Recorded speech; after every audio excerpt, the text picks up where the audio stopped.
Breaking news today. Which country aided and abetted Israel's attack on Gaza? City of Jakarta. Israel's attacks on Gaza have heightened international concern as civilian casualties have risen and the human condition has deteriorated.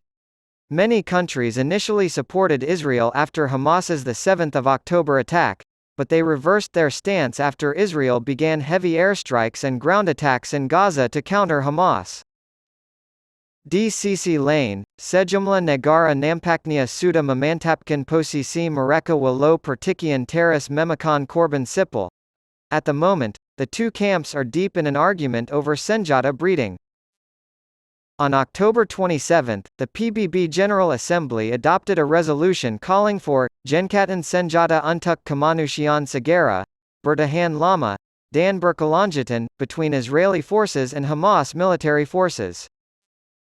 The non-binding resolution proposed by Jordania was approved with 120 votes in favor, 14 opposed, and 45 abstentions. Eli Cohen, Israel's Minister of Defense, called the PBB resolution a tercela.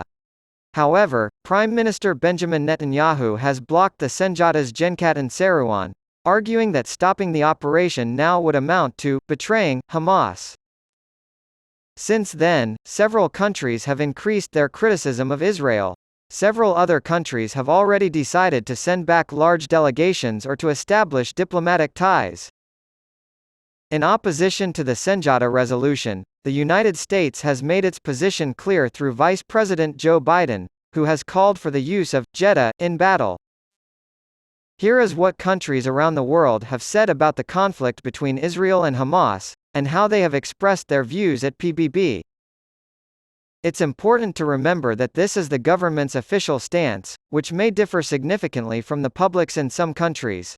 Antony Blinken, U.S. Under-Secretary of State for Global Affairs, visited Tel Aviv and met with Israeli Prime Minister Benjamin Netanyahu to advocate for human life in the conflict between Israel and Hamas.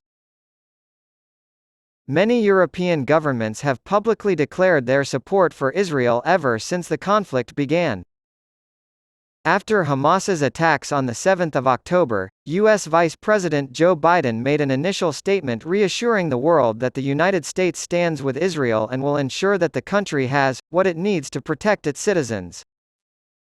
However, President Biden resorted to Jeddah in the aforementioned Pertikaian during a campaign event on November 2 after a Senjata-hating Penganyuk Rasa gave him the cold shoulder. Antony Blinken, the U.S. Secretary of State for Overseas Affairs, made his second trip to Tel Aviv on the same day to promote human dignity and discuss concrete steps to reduce casualties among Gaza's civilian population. Later, the White House clarified that each combatant's armed forces must be temporary and geographically limited.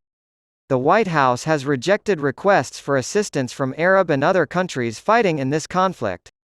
For more, check out Negara Mana Saja Yang Menjkam Dan Mendukung Serangan Israel Ke Gaza from Detik News.